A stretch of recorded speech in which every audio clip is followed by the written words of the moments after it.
শাসক দলে অন্তর্দ্বন্দ্বের অভিযোগ নতুন নয়, কিন্তু এই অন্তর্দ্বন্দ্বই এবার ঢুকে পড়ল সার্ধ শতবর্ষ পেরোনো কলকাতা বিশ্ববিদ্যালয়ের ক্যাম্পাসেও।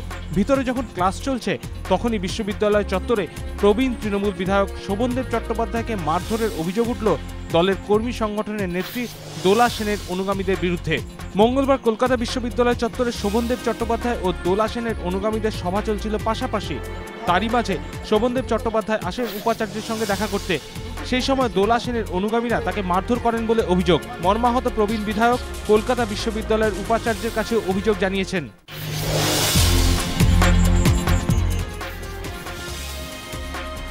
1993 সালের 21শে জুলাই তৎকালীন যুব কংগ্রেস নেত্রী মমতা বন্দ্যোপাধ্যায়ের নেতৃত্বে মহাকরণমুখী যুব কংগ্রেস সমর্থকদের সঙ্গে পুলিশের সংঘর্ষে রণক্ষেত্র হয়ে ওঠে কলকাতা।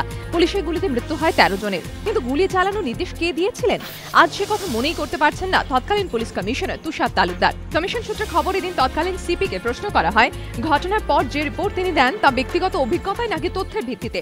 তুষার তালুকদার বলেন তথ্যের ভিত্তিতে। কমিশনের পরবর্তী প্রশ্ন, ডোরিনা ক্রসিং ও মেয়র রোডে গুলি চালানোর নির্দেশ কে দেন?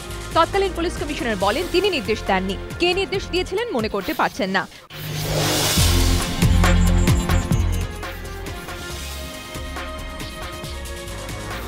এরাজ্যে সরকার কি পশ্চিমবঙ্গ সরকার না আবগারি সরকার?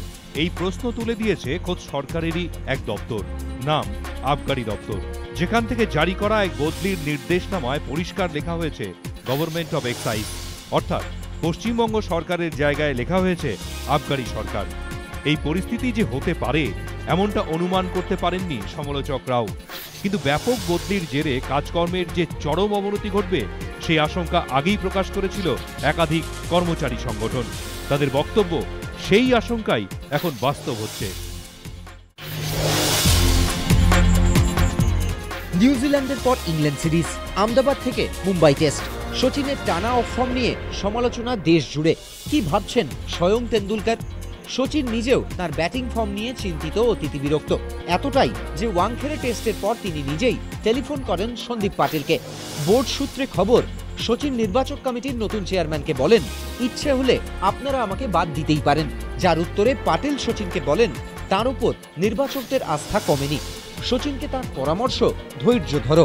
গাওস্করের টোটকা ছিল অবিলম্বে সচিনের সঙ্গে বসা উচিত জাতীয় নির্বাচকদের। দেশজোড়া বিতর্কে মঙ্গলবার এবিপি আনন্দকে সৌরভ গঙ্গোপাধ্যায় বলেছিলেন নির্বাচকরা বা বোর্ড কেউই সচিনের সঙ্গে কথা বলতে বসবে না। তবে সচিনের এক ফোনে রাতারাতি নাটকীয় মোড়। এদিনই তৃতীয় টেস্টে 15 জনের দল অপরিবর্তিত রেখেছেন পাটিলরা। সচিন থাকছেন ইডেনে।